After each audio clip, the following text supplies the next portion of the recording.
जय मसीह की, praise the Lord. मेरा नाम पारितोष जयवंत सिंह है और मैं वैसे तो बेसिकली देहरादून का रहने वाला हूँ, पर वर्तमान में मैं लोहाघाट चंपावत में रहता हूँ और यहाँ पे मैं जॉब करता हूँ। मैं परमेश्वर का बहुत बहुत शुक्रगुजार हूँ कि एक बार फिर पुनः मुझे इस चैनल में आकर एक सेशन लेने का मौका परमेश्वर ने दिया और ये दिन दिया कि मैं यहाँ पे आप लोगों के सम्मुख बैठ के आज का सेशन ले सकूं। उम्मीद करता हूँ कि आज के सेशन में जो भी बात रखी जाए, जो भी बोला जाए, वो सबके जीवनों में काम करे और प्रभु का अनुग्रह हमारे ऊपर रहे। अब हम एक गाना सुनेंगे। ये गाना मैंने YouTube में सुना था, बहुत ही अच्छा मुझे लगा, इसलिए आप लोगों के सामने भी इसको पेश कर रहा हूँ। मैंने कभी जाना नहीं, मैंने कभी सोचा नहीं कि ऐसा प्यार तूने मुझसे किया।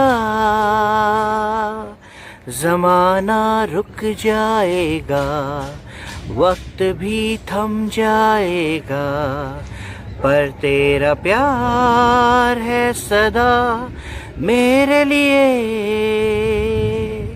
मैंने कभी जाना नहीं, मैंने कभी सोचा नहीं कि ऐसा प्यार तूने मुझसे किया। ज़माना रुक जाएगा, वक्त भी थम जाएगा, पर तेरा प्यार है सदा मेरे लिए। मेरी चाहत से बड़ा है तू, मेरे दिल में तू है बसा। मेरी चाहत से बड़ा है तू, मेरे दिल में तू है बसा। मैंने कभी जाना नहीं, मैंने कभी सोचा नहीं कि ऐसा प्यार तूने मुझसे किया। ज़माना रुक जाएगा, वक्त भी थम जाएगा, पर तेरा प्यार है सदा मेरे लिए।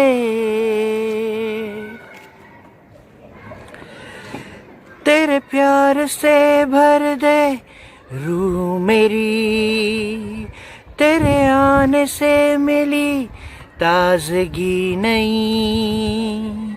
तेरा प्यार है मेरी जिंदगी, तेरी खुशबू से महकी ये ज़मीन।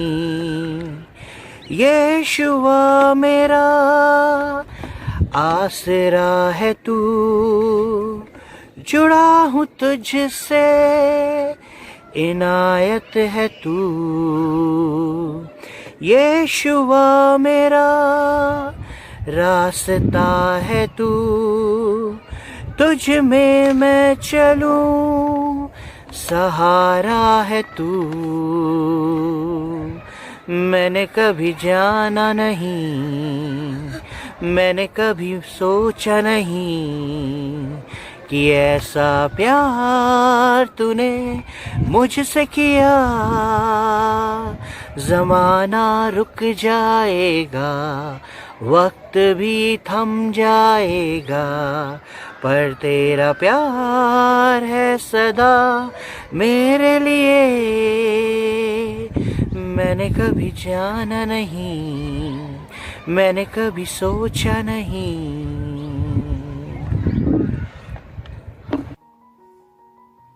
अब समय होगा कि हम आज के वचन में जाएं। आज का वचन जो मैंने लिया है फिलिपियों की पुस्तक, उसके 4 अध्याय और उसकी 6 आयत से, the book of Philippians chapter 4 verse 6, जहां पे इस प्रकार से लिखा हुआ है, किसी भी बात की चिंता मत करो, परंतु हर एक बात में तुम्हारे निवेदन प्रार्थना और विनती के द्वारा धन्यवाद के साथ परमेश्वर के सम्मुख उपस्थित किए जाएं। इंग्लिश में, be nothing solicitous but in everything by prayer and supplication with thanksgiving let your petitions be made known to God. परमेश्वर के वचन के पढ़े और सुने जाने पर आशीष हो। आप सबके साथ आज मैं यहाँ पर बैठ के अपनी 2 गवाहियाँ शेयर करना चाहता हूँ, और जो वचन मैंने आपके सामने पढ़ा है ये कहीं ना कहीं मेरी इन दोनों गवाहियों के बहुत समीप है, उनको छूता है और मेरे जीवन के भी बहुत करीब है।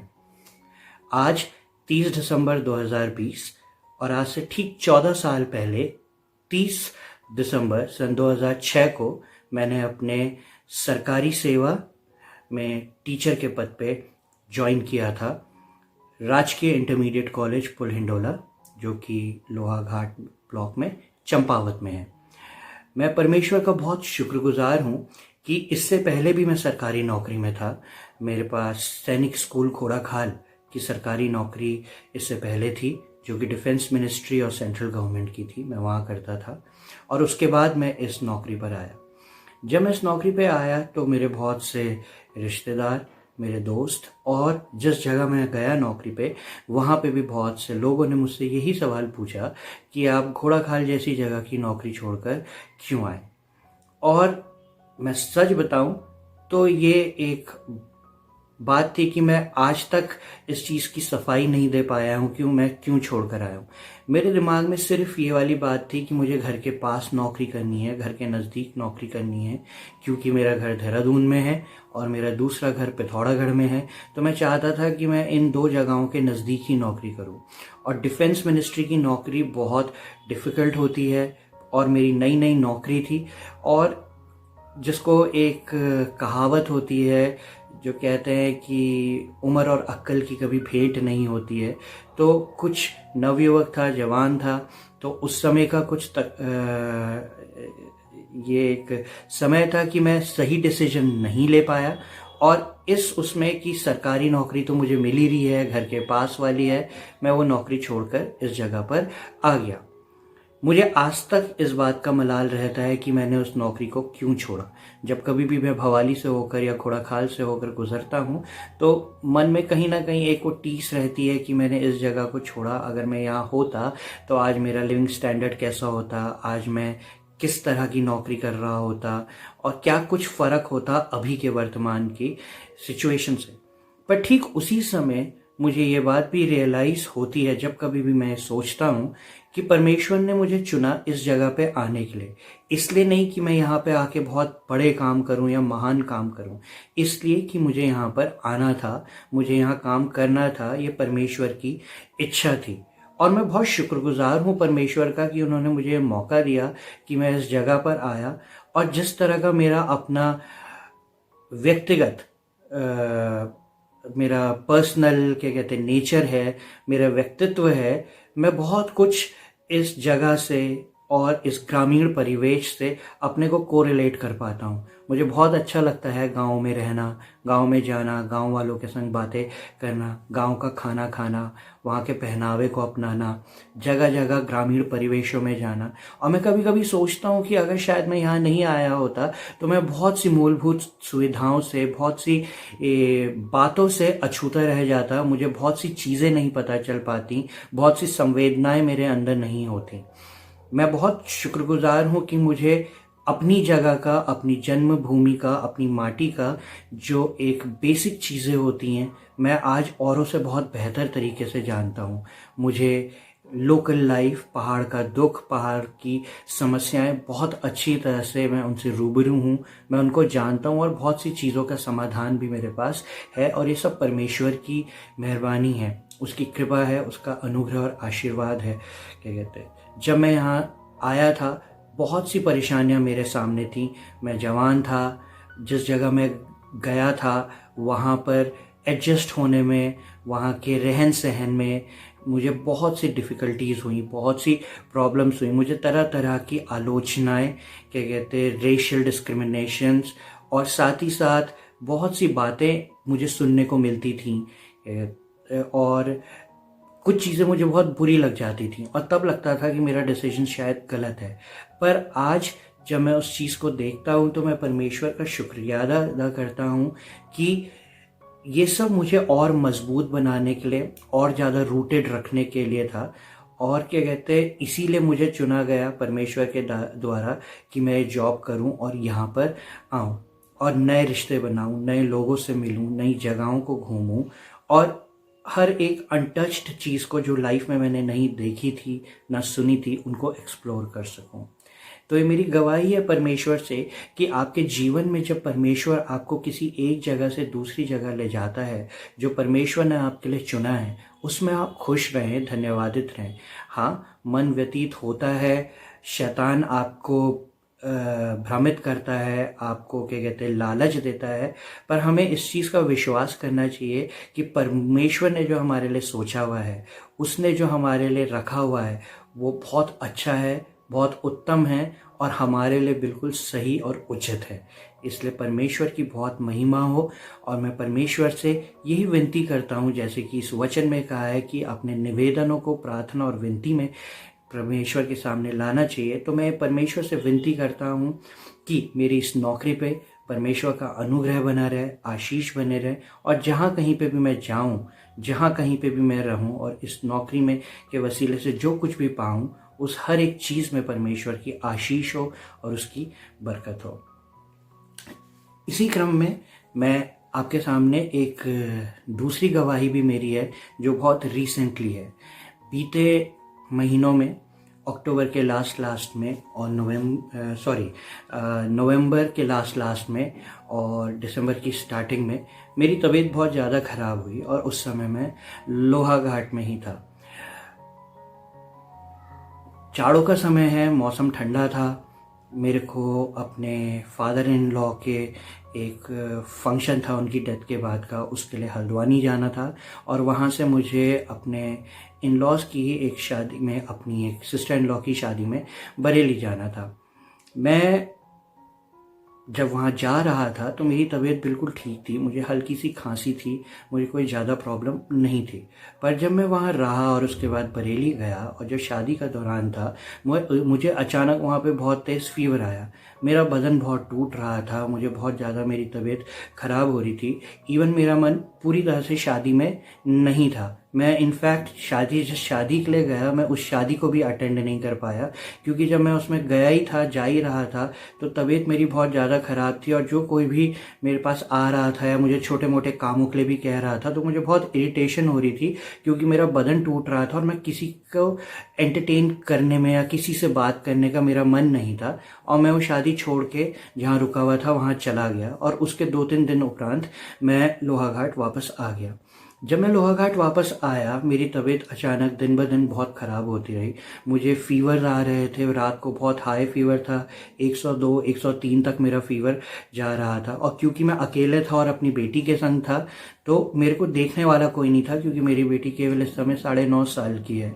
लोहाघाट बहुत ही ठंडी जगह है, जहाँ पे मैं रहता हूँ वो बहुत ही ठंडा इलाका है जहाँ पे धूप बिल्कुल नहीं आती है और ऐसी कंडीशन में जब मेरे को बुखार बहुत ज़्यादा हो रहा था, मेरा बदन टूट रहा था, मैं पलंग से एकाएक उठ नहीं पा रहा था।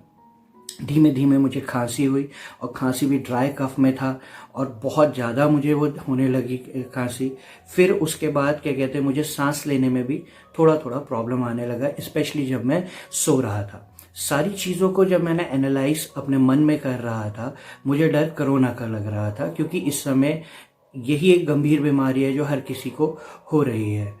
हालांकि मेरे को जितने भी लोग उस दौरान अड़ोसी पड़ोसी आए, सब ने बोला कि कोरोना का टेस्ट कराओ, पर मेरी अपनी व्यक्तिगत मजबूरी ये थी कि मेरे संग मेरी बेटी साथ में थी जिसकी परीक्षाएं शुरू होने वाली थी ठीक 2 दिन के बाद। और मुझे ये डर था कि बाय द वे अगर मैं कोरोना का टेस्ट कराता हूँ और पॉजिटिव आता हूँ और आइसोलेशन में या हॉस्पिटल में भेज दिया जाता हूँ तो पहली बात वहाँ इतना ठंडा है कि वहाँ कैसे रहूँगा, कैसे क्या कहते हैं पानी मिलेगा, खाना होगा, वॉशरूम फैसिलिटीज़ कैसे होंगी। और दूसरी प्रॉब्लम मुझे ये हो रही थी कि अगर मैं चला गया तो मेरी बेटी को कौन रखेगा क्योंकि हर कोई उसको भी इन्फेक्टेड समझेगा। सिचुएशन मेरी इतनी डाइसी और इतनी ज़्यादा ख़राब थी कि ठीक उसी दौरान बोर्ड के फॉर्म्स भी आए जिसका मैं स्कूल में इंचार्ज हूँ और बोर्ड के बच्चों के फॉर्म्स एक डेट थी 5 दिसंबर, उस तक भरकर सारे भेजे जाने थे। उसमें मेरे स्टाफ ने मेरे को कोऑपरेट किया जब देखा कि मेरी तबीयत बहुत ज़्यादा ख़राब है। फॉर्म्स उन्होंने भरवाए, पर उसके अलावा जो पेपर वर्क था वो बहुत ज़्यादा था और वो अकेले बैठ के करने लायक वाली स्थिति में मैं नहीं था कि उसको मैं घर में भी करूं। पर मेरे दिमाग में वो टेंशन बिल्डअप होती जा रही थी क्योंकि वो टाइम बाउंड प्रोसेस था जो कि मुझे पूरा करना था। मुझे अपनी बेटी की चिंता अलग से हो रही थी और इन सब के बीच में मेरी तबीयत दिन ब दिन बहुत ज़्यादा ख़राब होती जा रही थी। जिन डॉक्टर को भी दिखाया उन्होंने भी मुझे टेस्ट के लिए सजेस्ट किया। इनफैक्ट उन्होंने बोला कि कंडीशन इनकी क्रिटिकल है और मैं बहुत ज़्यादा नर्वस हो गया था। जब इंसान किसी तरह बीमार पड़ता है, जब तबीयत ख़राब होती है, तो एक होप होती है, एक विल पावर होती है कि हाँ हम दवाई ले रहे हैं, हम ठीक हो जाएंगे और जल्दी चंगे होंगे। पर जो ये बीमारी आई, कोरोना महामारी, इसका जो इफ़ेक्ट है वो इतना ख़राब है कि मैंने बिना टेस्ट कराए, बिना जाने ही अपने मन में मान बैठा था कि मुझे कोरोना हो चुका है। हालांकि मुझे हर दूसरा आदमी बोल रहा था, डॉक्टर बोल रहा था और शायद मैं टेस्ट कराता तो उस समय मैं पॉजिटिव ही आता क्योंकि मेरे सारे सिम्टम्स उस समय कोरोना के थे। पर क्योंकि मैंने टेस्ट कराया नहीं, कुछ देखा नहीं, तो मैं एक बस मन ही मन इस बात से सेटिस्फाइड था कि शायद कोरोना ना हो। पर मेरी सिचुएशन बहुत ज़्यादा ख़राब हो रही थी और उस समय मैंने रियलाइज़ किया कि जब शायद किसी का अंत समय आता होगा तो वो कैसा रियलाइज करते हैं, क्योंकि मुझे थोड़ी सी भी होप नहीं थी। मेरी विल पावर पूरी तरह से जवाब दे चुकी थी। मुझे बिल्कुल इस चीज़ का इल्म नहीं था कि आगे क्या होने वाला है। मैं जिस जगह हूँ वो ठंडा इलाका है, लेपर्ड प्रोन जोन है, और उसके बावजूद मैं रात को 4 दिन दरवाज़ा खोल के, चिटकनी खोल के सोया, केवल इस उसमें कि अगर बाय द वे मैं सुबह जगा नहीं, कुछ नहीं हुआ, कोई भी आए तो एटलीस्ट वो देख ले कि इसको क्या हुआ है, ये है भी या नहीं भी है। और वो सिचुएशन इस समय मैं बता नहीं सकता हूँ, पर उस समय बहुत ज़्यादा डरावनी थी। मैं अपना खाली समय में बैठ के अपने कमरे को देख रहा था, कमरे में रखी हुई चीज़ों को देख रहा था और मैं सब चीज़ों को उस समय देख के यही रियलाइज़ कर रहा था कि ये सब कितना व्यर्थ है, कितना वेस्ट है। कितनी चीज़ें, कितने गिफ्ट जो कि मेरी अलमारी में रखे हुए थे, मुझे ध्यान में आ रहे थे कि मैं तो कभी इनको यूज़ कर ही नहीं पाया और कभी कर भी नहीं पाऊंगा, क्योंकि मैं ये मान बैठा था कि मेरे पास अब इस दुनिया में कुछ चंद घंटे ही हैं, कुछ दिन ही है शायद। और मैं इस चीज़ को सोच बैठा था कि यही एक महीना है दिसंबर का, यही कुछ दिन है जो मेरे अंतिम दिन है और मुझे अपना अंतिम समय पता है। क्योंकि हमारे मनों में ये चीज़ रहती है कि हमें बहुत सी चीज़ें पता है पर अपना अंत समय हम नहीं जानते। पर मैं उस समय मान बैठा था कि ये मेरा अंत समय है और अब मैं ज़्यादा बचूंगा नहीं। मेरे संग प्रॉब्लम ये ज़्यादा थी, मेरा घर देहरादून में है, मेरे भाई बहू, मेरी मम्मी बुआ जी लोग सब वहाँ हैं। वो लोग आ नहीं सकते थे, बुज़ुर्ग भी थे, उनका अपना परिवार भी और बहुत दूर है। मेरी अपनी धर्मपत्नी जो थी वो उस समय क्या कहते पिथौरागढ़ में नहीं थी क्योंकि शादी थी उनके घर में, तो वो भी दूर थी, वो भी उस समय वहाँ पे नहीं आ सकती थी। मेरे पास कोई एक ऐसा जना नहीं था जो मेरी देखभाल कर सके, और शायद अगर होता भी तो ये बीमारी ऐसी है कि इसने सभी को दूर रखा। मेरी 9.5 साल की बेटी बस मेरे पास थी और मेरे संग मजबूरी ये थी कि उसका पेपर है तो मैंने उसको रखना था। पर इस बीमारी ने ऐसा मौका मुझे दिया कि उस बच्ची को भी मैंने पड़ोस में 9 दिन ठहरवाया। मेरी एक दीदी हैं वहाँ पे रहती, मैंने उनके घर में उसको ठहराया। पर मैं परमेश्वर का शुक्रगुजार हूँ इन सारी चीज़ों में कि मैंने उनसे निवेदन किया, मैंने प्रार्थना की, मैंने रिक्वेस्ट की कि मैं जीना चाहता हूँ। मैं खूब रोया। मैं बहुत कम विल पावर वाला लड़का हूँ और बहुत इमोशनल हूँ, पर मैं रोया और परमेश्वर से मैंने गिड़गिड़ा के प्रार्थना की, अपने उसमें लेटे लेटे ही की। ऐसा नहीं कि मैं घुटनों के बल आया और मैंने प्रार्थना की, क्योंकि मेरी कंडीशन वैसी थी ही नहीं। मेरा वेट एक्सेसिव है और बुखार में जब मेरा बदन टूट रहा था मैं वॉशरूम तक के लिए उठ नहीं पा रहा था। मेरी कंडीशन इतनी ज़्यादा ख़राब थी। मुझे प्यास लग रही थी, रात को 1:30 पौने 2 बजे का टाइम था, मुझे प्यास लग रही थी। मेरे सराहने के पास ही मेरी वाटर बॉटल थी गर्म, पर इतना ज़्यादा ठंडा था कि मैं बाहर रज़ाई से हाथ कैसे निकालूं और वहाँ तक कैसे पहुँचूं, क्योंकि ठंडा प्लस मेरा शरीर मेरे साथ नहीं था कि मैं उठ के जा सकूं और उसको ले सकूं। मेरे को किसी भी चीज़ की ज़रूरत थी तो मैंने अपने आप को अकेला पाया। पर जब मैंने प्रार्थना की परमेश्वर से, परमेश्वर का वचन मैंने कहा मुझे देना पिता परमेश्वर, मैं चाहता हूँ कि मैं ठीक हूँ, मैं इस दुनिया में रहने चाहता हूँ। मेरे बहुत से एक्सपेंसेस हैं जो अभी अनपेड हैं, मेरी क्या कहते हैं बहुत सी ख्वाहिशें हैं जो अभी पूरी नहीं हुई हैं, और मेरे को दुनिया में रहने का शौक़ है। मैं उनमें से नहीं हूँ कि मैं हर चीज़ से खुश हूँ और अब मैं खुशी खुशी अपनी आत्मा आपको सौंपूँ, क्योंकि मैं अभी पर्सनल आत्मिक तौर से भी तैयार नहीं था। और मैंने रियलाइज़ किया कि मेरे में क्या क्या कमियां उस समय हैं। और जब मैंने प्रार्थना की, प्रार्थना करके मैंने परमेश्वर से वचन मांगा, मैं चौंक गया क्योंकि मेरे पास जो वचन आया उसने मुझे और डरा दिया। जब मैंने बाइबल खोली तो मेरे सामने था भजन संहिता 39, और जब मैं उसको पढ़ने लगा धीमे धीमे धीमे, और जब मैं उसकी चौथी आयत पे आया तो उसमें लिखा था मेरा अंत मुझे मालूम हो जाए और मेरे दिन कितने इस पृथ्वी में पता चल जाए। मैं अंदर से बहुत घबराया कि परमेश्वर आपने मुझे ये वचन क्यों दिया। मेरी विल पावर जो पहले से बहुत कम थी वो और ज़्यादा कम हुई। पर मैंने प्रार्थना की और मैं प्रार्थना करके सो गया। मैंने एक अंकल हैं जो मेरे ब्रदर के फादर इन लॉ हैं, काठगोदाम हल्द्वानी में। मैंने उनसे प्रेयर रिक्वेस्ट की कि मेरे लिए आप प्रार्थना करें। उन्होंने मेरे लिए प्रार्थना की, प्रतिदिन मेरे लिए प्रार्थना की। मैंने उनके सामने भी ये बात रखी कि मुझे परमेश्वर ने ये वचन दिलाया। उनकी बातों से मुझे बहुत दिलासा मिला, क्योंकि जो प्रार्थना उन्होंने की वो मन में लग रही थी। और मैं हमेशा जब कभी भी बहुत परेशान या व्यथित रहता हूँ, मैं उनको कॉल करता हूँ कि वो मेरे लिए प्रार्थना करें। और जब उन्होंने प्रार्थना की तो एक बहुत साधारण सी आयत है जो हम हमेशा ही बचपन से सुनते आए हैं, पर मैंने कभी उसको उस नज़रिए से नहीं देखा। और उन्होंने प्रार्थना में जब हम कर रहे थे तो उन्होंने उस चीज़ को बोला और मैंने उस दिन उस चीज़ को रियलाइज़ किया। उन्होंने कहा कि परमेश्वर ने जगत से ऐसा प्रेम किया कि वो अपना इकलौता पुत्र दे दिया ताकि जो कोई उस पर विश्वास करे वो अनंत जीवन पाए। ये आयत हमने हमेशा सुनी है, पर जो चीज़ मुझे उस समय क्लिक की, उन्होंने दुआ में कहा कि जो कोई विश्वास करे वो अनंत जीवन पाए, यानी कि जो विश्वास करेगा वो ही जीवन पाएगा। विश्वास में ही जीवन है। और मैंने कभी इस चीज़ को इस तरह से एनालाइज नहीं किया था कि हाँ अगर मैं विश्वास रखूंगा तो जीवन पाऊंगा। मुझे उस दो शब्दों से बहुत राहत मिली। फिर मैंने, मेरी एक ताई जी हैं देहरादून में, मिसेस ब्रिजेश्वरी लूथर, मैं उनसे भी अपने लिए प्रार्थना करवाता हूँ जब कभी भी मेरे को प्रॉब्लम होती है, बहुत रेयरली बट करवाता हूँ।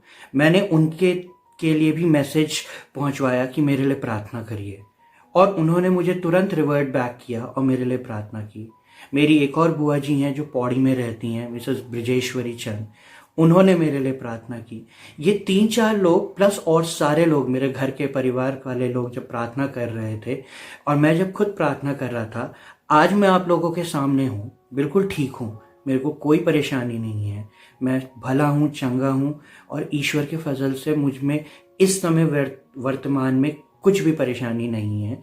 और मैं बहुत शुक्रगुजार हूँ ईश्वर का कि आज जब मैं ठीक हुआ हूँ तो मैं उन दुआओं से ही ठीक हुआ हूँ, क्योंकि जब मैंने, उन लोगों ने मेरे लिए दुआएं की, मैंने बहुत विश्वास से उस दुआ में मैं सम्मिलित हुआ।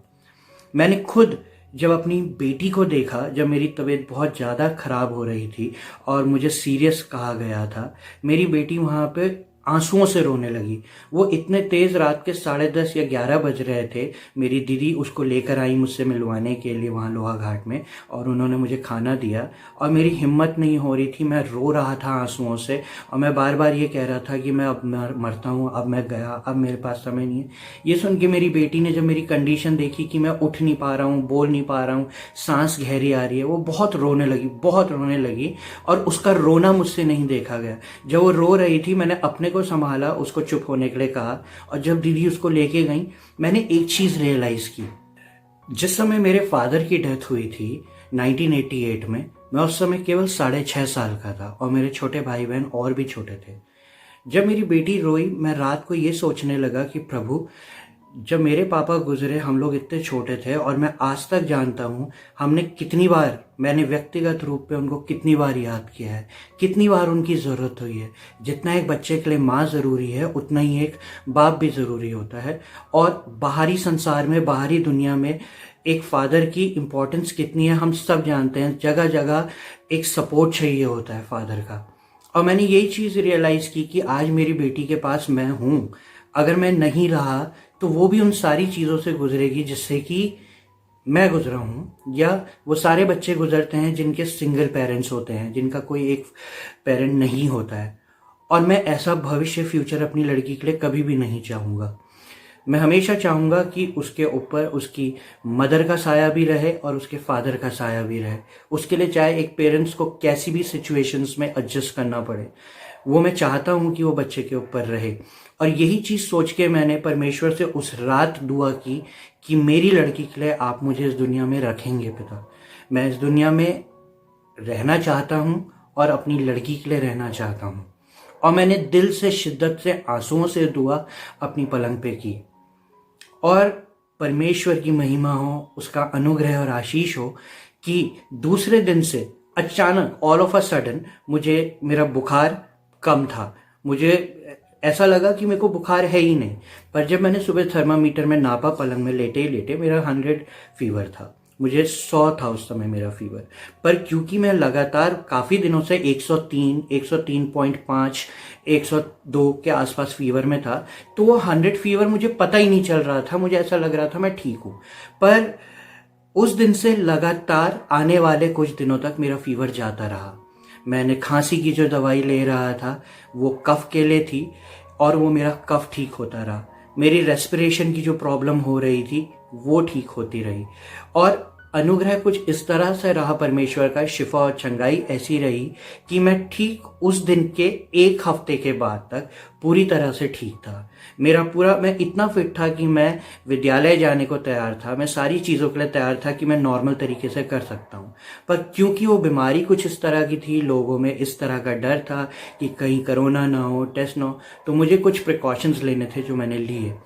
पर उसके बाद जब मैं स्कूल गया, मुझे कहीं से भी ऐसा नहीं लगा कि कोई मेरे से दूरी बना रहा है। आज की डेट तक मैं लोगों से मिल रहा हूँ, सब कुछ कर रहा हूँ।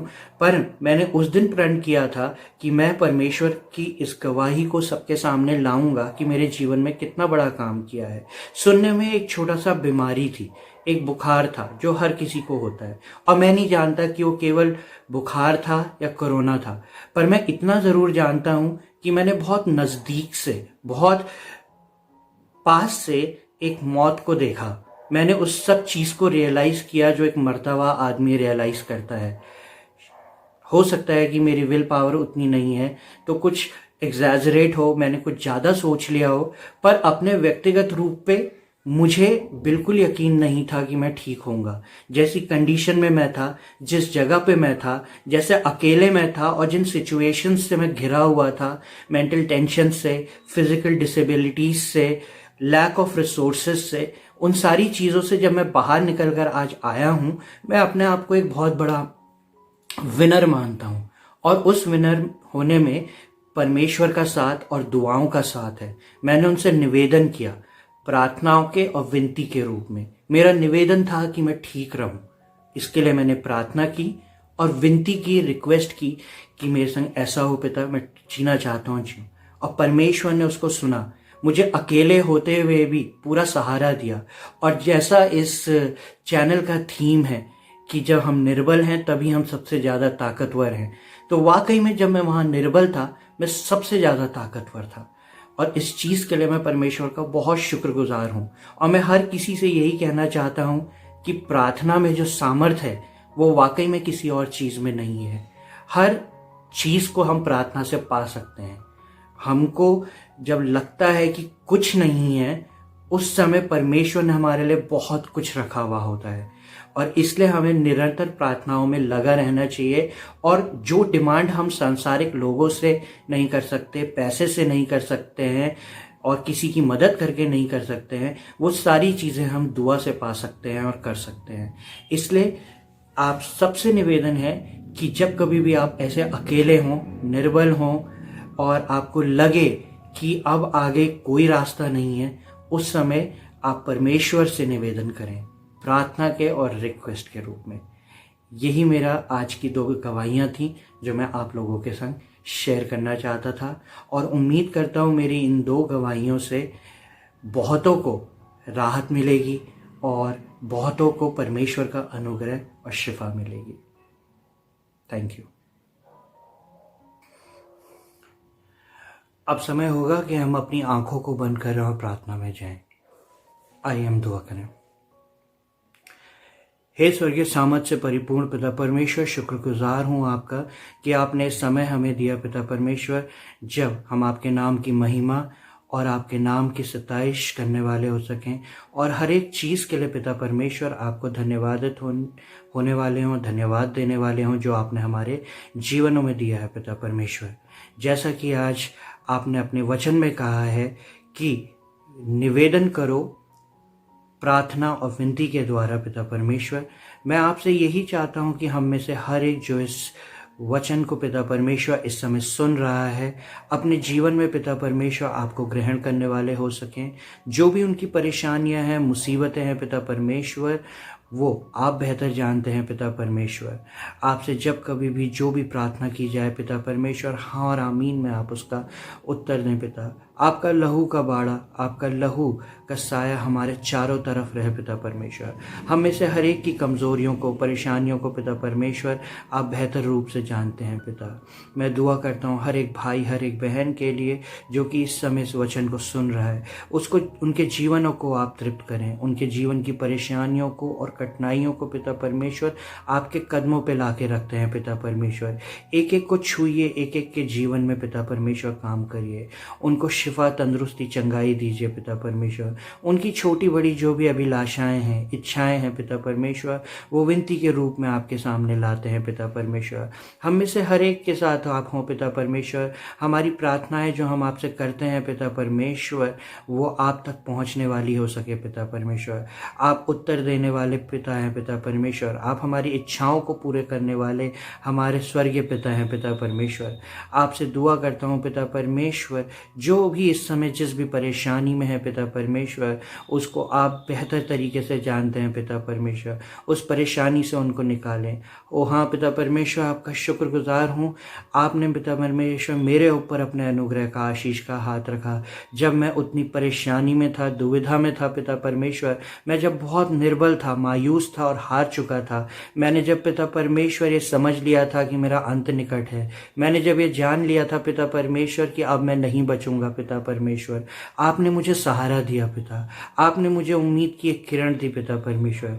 मेरी बेटी के आंखों से बहे उन आंसुओं में पिता परमेश्वर मुझे जीने की चाहत दिखाई दी पिता। उन सारी प्रार्थनाओं को जो कि पिता परमेश्वर मेरे लिए की गई पिता परमेश्वर, ओ आप स्वर्गीय सामर्थ्य पिता परमेश्वर, आपने उनको व्यर्थ नहीं जाने दिया।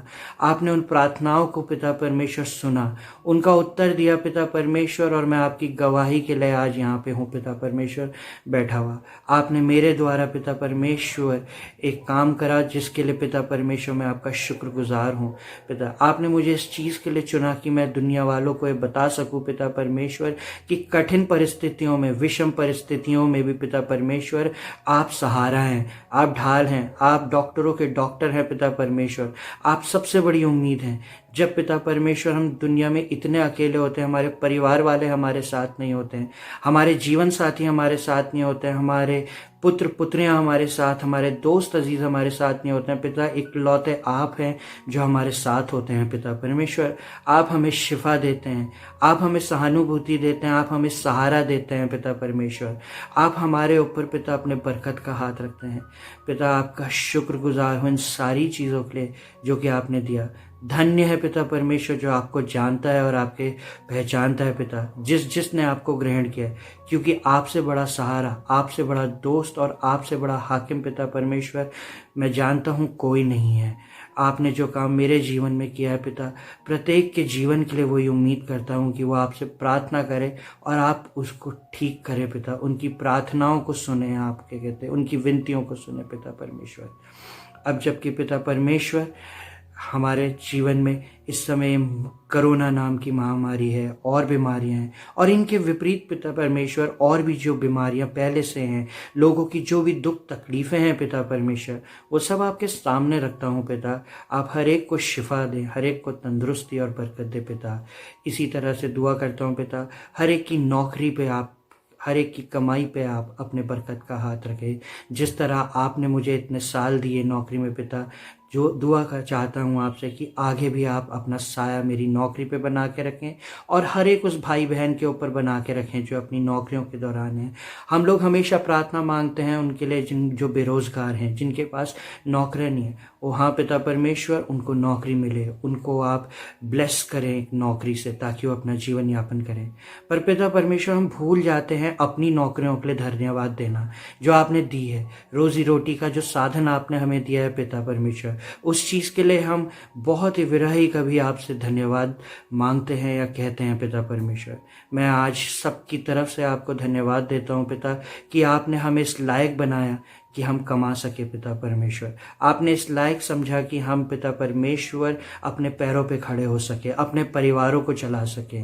हम में से हर एक की नौकरी को आप पिता परमेश्वर आशीष बख्शे, हर एक को प्रमोशन, हर एक को पिता परमेश्वर अच्छा वर्किंग एटमॉस्फेयर दें पिता। जो भी परेशानियां हमारे वर्क एनवायरनमेंट में, वर्क प्लेस पे आती हैं, वो आपके नाम से दूर होने वाली हो सके पिता परमेश्वर। अब पिता परमेश्वर आज के पूरे दिन को, पूरे समय को पिता परमेश्वर आपके हाथों में सौंपता हूँ। हम में से हर एक के साथ होइएगा, हर एक को आशीषित करिएगा, बरकत दीजिएगा और पिता परमेश्वर हमारी प्रार्थनाओं को सुनिएगा। इसी विनती के साथ, इसी निवेदन के साथ पिता परमेश्वर आपके महान और सामर्थी नाम में इस दुआ को मांगता हूँ। सुने और कबूल करें। आमीन।